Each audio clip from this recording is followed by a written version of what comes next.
Katie here. Welcome to The Bittersweet Life. If you're like me, you're always interested in hearing about a new podcast. Well, here's one I would suggest. Growing up mixed race, Charmaine Fury says she never completely fit in. Generally, I got to be Black if I was around Black people. You know, someone might say you won't understand because you're not all the way Black. I didn't necessarily get to be Japanese around Japanese people. And despite having two white grandparents, I was never a white person. So that meant finding home was hard. That's coming up in season 4 of Two Lives.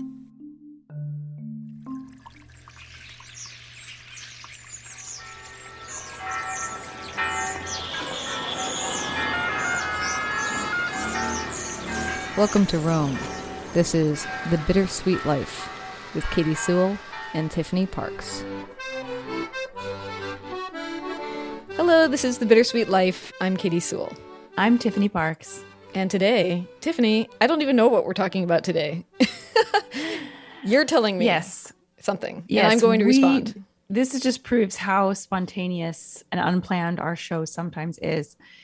I had an encounter this morning, which was definitely memorable and a little bit upsetting, and nothing terrible, as I will tell you. Okay. So I should start out by saying we have talked in the past about the idea of when, as an expat, do you get to criticize your adopted country? How long is long enough that you've been living there that you get to start, complaining? Because, it's a fine line and you have to be careful. You chose to live there. You are a guest there, at least until you become a citizen. But even then, I still feel like I'm Italy allowed me to come here. So we've talked about that. This is almost the opposite. So what happened today was I went to the hairdresser for the first time in ages. And it's a very small family run hair salon.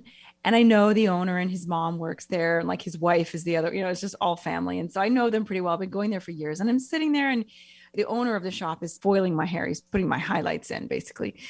And this woman comes in, a client, and I wasn't even paying attention really at first because I was reading. I'm very absorbed in this book that I'm reading right now. I could tell that she was talking about Biden and Trump. I mean, she wasn't talking about them so much as individuals as she was talking about. I only really heard the second half of what she was saying, but I knew it had something to do with starting a war. And she was going on and on about how, everyone said Trump was such a bad president, but he never tried to start a war and da. First of all, I don't care what her politics are. I don't. Secondly, Biden's not starting a war, but go ahead. Secondly, Biden's not starting a war at all. And then, so I was just like, okay, whatever, I'm just ignoring it. I don't generally get into arguments with people over politics, especially people I don't know. And she said, è un popolo di ipocriti. It's not that it's a country of hypocrites. It's a populace. It's like all the people are hypocrites there, just grouping 360 million people into one group, and they're all hypocrites. And she said a couple of other things. And I'm sitting there thinking, okay, you can insult my president. You can insult my former president. You can criticize American politics all you want. Will you insult every single one of my countrymen? Oh, no. And I just said, have you spent a lot of time in the United States? Of course, I have my mask on, and I've got my hair full of basically tinfoil. Yeah. I'm looking horrible, obviously. She was really surprised and taken aback. I don't think she noticed my accent because there's music playing and I have my mask on. She's like, I've spent some time there. Yeah. I was like, you must know the country really well. And I think that was when she said it. She said, yeah, it's a country full of hypocrites. And she kept going on and on and on. And the hairdresser I just felt him sort of tap me on the shoulders and don't worry. I hadn't said anything up to that point, but I couldn't let it stand. And I said, I'm American. And her eyes went wide, but she didn't back down. And I mean, it's not like we got into, a fight, but, but we did have a few words, but the reason that it made me start thinking about an episode was, for so much of my life, I live my life as basically an Italian. I mean, I'm very aware that I'm not a native Italian, and I'm very aware that there is something different between me and, for example, the other moms at my son's school or my in-laws. There's something different. I am not a native. even though I am legally Italian. I wasn't born here. I didn't grow up here. And that never really leaves me, I don't think, as an expat, unless you move somewhere when you're like 6 or something. I don't think that ever leaves you. But I do spend so much of my life living as an Italian, speaking Italian, dealing with Italian people, living a very Italian way of life, very adapted to the culture. When I go to the United States, I feel very out of place. I criticize the United States plenty. I criticize Americans plenty. But there was something that just, it was like someone insulting your mom. You know, like I can go on and on and on about my mom, but you do not get to talk bad about my mom. Yeah. Yeah, that's true. And I mean, once you actually decided to say something about being an American to her, did any good come of it? No, absolutely not. I mean, I was not in the mood or the headspace to have an actual conversation that might have been interesting to both of us and not, I think because of the way it started argumentatively. And I don't know that it could have, the tension could have been brought down. It wasn't like she walked in there and she was like, oh yeah, I have this American friend and, she's a slob or whatever, know, it was like the whole country, it painted with one brush. Which is absurd. I mean, we talk so much about the regionalism of Italy on this show as well, just how different life and people can be from the North End to the South End. And, of course, with the United States being even larger, I don't know how many people in Italy have traveled from, pole to pole in Italy, from north to south. But our country's so big, even I, who travel quite a bit, who have taken so many road trips, haven't seen every state in the Union. I'm close. I haven't even seen half of them. I've seen literally like about 22.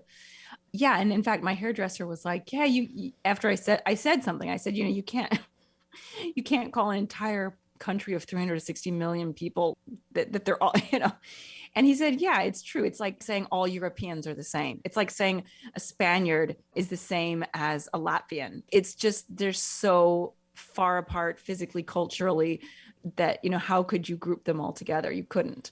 Yeah. But what is at the heart of this issue, though? I mean, besides the fact that you can't talk about my mom that way. I mean, was that it? Was it just that you are always going to be a slightly out of place Italian liver, and America, the United States, is your home? I don't know that it is, though. I know. It's not my home. The United States isn't my home. It's my home country. It's not my home anymore. And I don't feel at home there right now. That doesn't mean if I didn't move there and start putting down roots there, that I wouldn't get back to feeling at home there. Right now, when I go visit, I don't feel like that's my home. I love it, but it's not my home. But it's something about, I must be some kind of latent patriotism that all of us Americans have, most anyway, a certain amount of patriotism. It's just like beat into us. Yes, for those of you who didn't grow up in the United States, it is part of schooling, I feel, especially in elementary school. Yeah. You are to feel patriotic. They give you a very strong notion that the United States might be the best country in the whole world, which, as you get older is, I don't know, strange to try to be like, and who's cool? The United States is cool. In fact, they're cooler than everybody else. It's just kind of what gets ridiculous. What gets me when I listen to a lot of political podcasts and stuff, and sometimes I listen to these interviews with people who they're not just regular people, they're either extremely well qualified and experienced journalists who cover politics, or they're people who are actually working in politics as Congress people or staffers of them, and so often these people who are extremely smart, extremely well read, they know a lot about the world, they will say the same thing. And I'm talking about Americans, and they'll say, this country it's a free country. It's as if other countries aren't. They're like, that's what's so great about America. We're a free country. We choose our leaders. And I'm like, do you think that other countries don't choose their own leaders? And do you think that there are no other, quote unquote, free countries in the world? Well, that's what gets me. It's not the American exceptionalism, because I think actually there are a lot of exceptional things about America, but that thing is not exceptional. Yeah. That's very common, actually. Well, and that may not be what they mean. They're not saying it's the only free country in the world, but they're saying it's great because it's a free country. But I don't know that they're necessarily saying, like, look at us, we're the only free country. So like I said, I'm totally open to criticizing the US.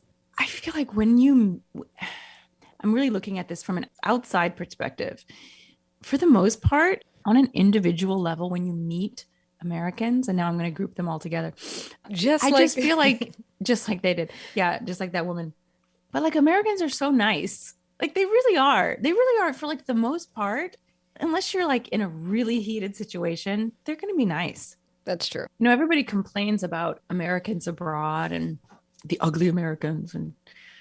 But actually, as a tour guide working in Europe, Americans are the best. Like they're the best tourists. They're the only ones who tip. They're friendly. They're like so ready to have a good time. They're just great. You know, they probably won't speak the language, but neither do the Brits and neither do the French, you know? So they're generally nice and they spend money. So maybe the bigger question here is, you've been now living in Italy for the last, what, almost 17 years? Something like that? Over 17 years. Over 17 years. Yeah. So at what point do your allegiances switch? Or do they? Maybe they never do. Well, yeah, I mean, that's what made me really think today, because I was really offended as an American and on behalf of my fellow Americans, you know, it's just like, oh, you're insulting all my family, all my closest friends. I don't know if the shoe were on the other foot, how I would feel. I think that I would definitely defend Italy if someone in a different country were saying something like that about quote unquote all Italians. But I don't know if I would have felt so strongly as I did in that moment. So maybe there's something that just you can't, as long as you spent your entire childhood in a place and part of your adulthood, I don't think you can ever truly wipe that out. Well, and I wonder if it touches on something deep in you that is that feeling of that you'll never truly assimilate, no matter how good your Italian gets, no matter how much you raise a family there. There's a little part of you that will always feel like you are other. Do you think that's true? Yeah, I think so. For me personally, I can't speak for other people, but I don't necessarily think that I want to 100% assimilate. Right. I would rather be a little bit of both or half of both than all of one or all of the other.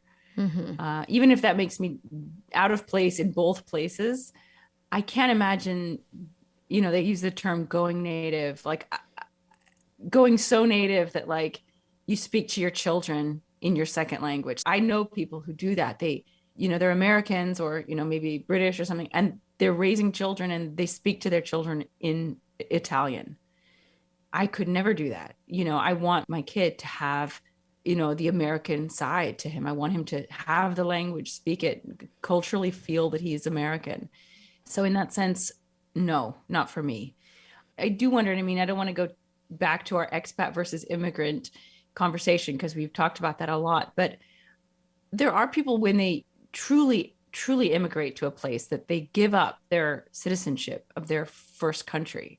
And they, you know, when someone says, you know, where are they from? Where are you from? They say, you know, let's say they're traveling. Let's say it's someone from India who has moved to the UK and they're in America, and someone says, where are you from? And they say, I'm from the UK. I wonder, for me, would I ever say I'm from Italy? I don't know. I mean, the U.S. is made up of people who did that. That's the other thing about the United States is that almost everybody here gave up a citizenship from somewhere to be here. Well, I mean, our ancestors, some of us did, and some of us had ancestors who did. Well, yeah, I'm just saying somewhere along the line. Yeah. With the exception of the Native Americans. Right. Everybody else here essentially assimilated, whether they chose to say that they did, or just as the generations pass, it naturally occurs. Like, for instance, Aurelio, your son, is going to say, I'm from Italy. And that'll be what he truly feels. He might feel that he is special because he's also from the United States, of the United States, I guess, not from, but he will say he's from Italy. So it almost naturally occurs. But it's an interesting thought to think about the people who moved somewhere else and absolutely decided that they are now from this new place versus people who, always were of the two, and then slowly that falls away from the generations. And then you have the ancestors trying to reconnect with the roots that they lost. I feel like you also see that a lot. In fact, there's a conversation that I think we're going to air next Monday that I had with the author Charmaine Wilkerson about her new fiction book. It's fiction called Black Cake, but we do talk a little bit about that, trying to recover your ancestry when it's not been something you've been raised with, which is another interesting thing. Or maybe you were raised with just a hint of it. You knew some of the traditional dishes that your parents grew up with, but that's all you know about where they came from. Yeah, that's kind of my case. I knew my mom's mom was Italian. She'd been born in America to immigrants. And it was just enough removed from me that a lot of the culture had been lost. The language had been completely lost. The last names had been changed.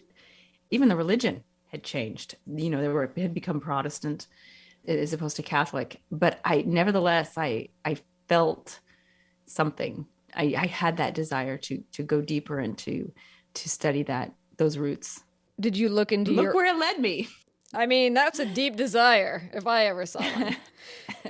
But I mean, what did that look like though? Did that mean you researched who your great-great-grandparents were? Or is that more like you decided to find out what it was like to live in Italy and maybe imagine what their lives were before they moved away?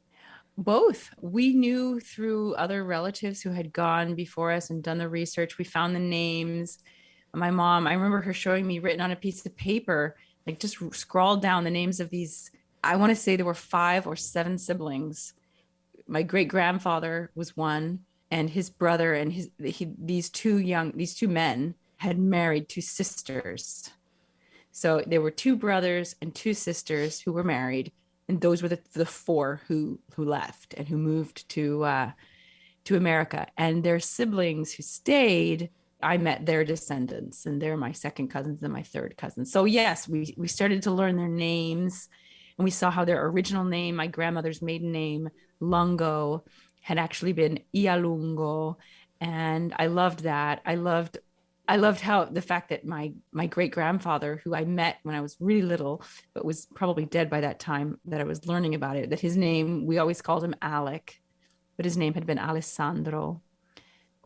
He was the other brother. I guess it was Enrico. They called him Henry, but his name had been Enrico. And I guess Alessandro was his son. And I loved that. And then, I just started studying the language and the music. I mean, that was the same period that I got into opera. And, opera being in Italian, I would look at the words of these songs and try to figure out what they meant. It's all connected. Do you know why they left Italy and moved to the United States? We kind of know. It's not totally clear, but they were farmers.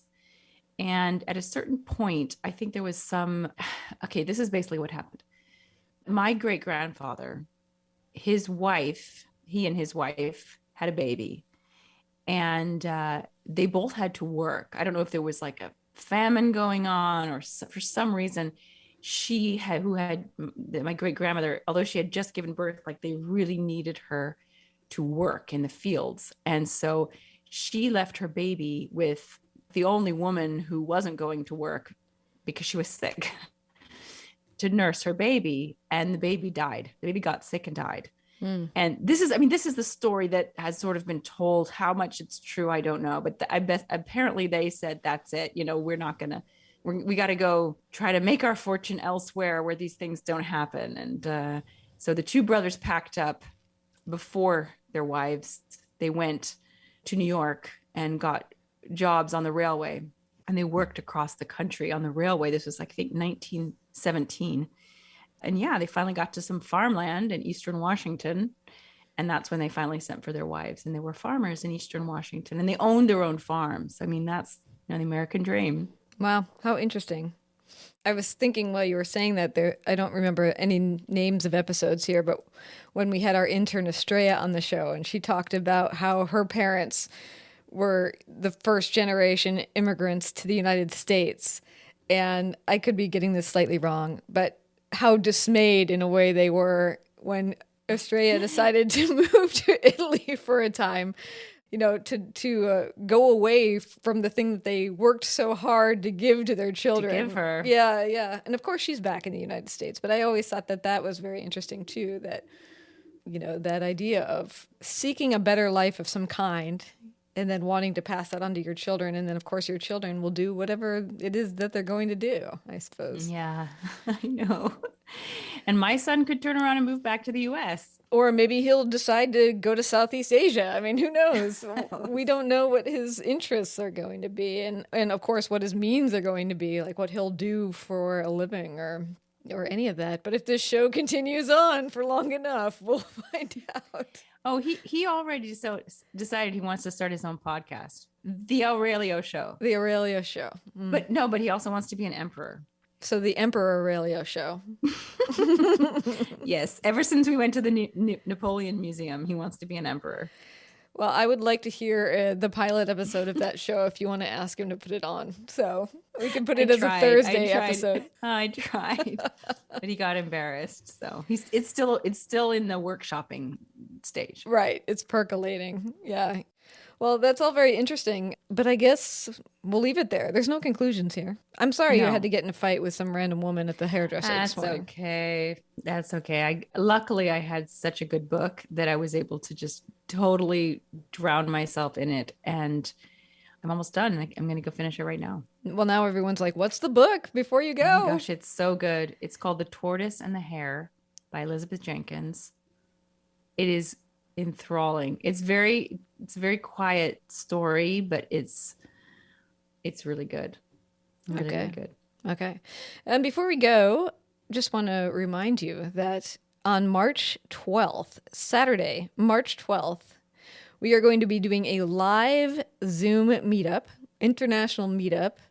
We're going to be doing it at 9 a.m. in the United States Pacific Coast time. So if you're in Seattle, West Coast-ish area, 9 a.m. Roman time, it's going to be 6 p.m. And to just give you something in the middle, if you're in New York, East Coast time, it's going to be at noon. The rest of you, figure it out. Figure it out. But either way, we hope that you will come. We will be sending invitations out to all of our patrons at patreon.com/thebittersweetlife podcast. There's a link in the show notes. There's also one at thebittersweetlife.net. We'll also be inviting longtime regular donors, people who donate every single month through PayPal. And some of you have been around for a really long time. Thank you so much. You're really the only reason we're still here. And also major donors, people who do a one-time donation, sometimes just once, sometimes once a year, but they give a significant amount of money. And so you will also be invited. Because this is art, and art is not free. And so we want to celebrate those of you who support the show and keep it going. If you're not in those three groups and you really want to come, Tiffany, what should they do? Well, you can just join us on Patreon. That's the easiest way. If you visit patreon.com/thebittersweetlife podcast, you can sign up for as little as $5 a month and you'll be invited. Yes. Or go through PayPal and make a donation or a regular donation. I get notified, by the way, if it's a monthly donation. So if you want to donate every month, but you don't want to go through Patreon, I'll know. You just check the monthly box. Yes. Cool. And yeah, we can't wait to see you guys there. It'll be really fun. It's always fun to see your faces. And until next time, this is The Bittersweet Life. I'm Katie Sewell. I'm Tiffany Parks. Join us again. Bye.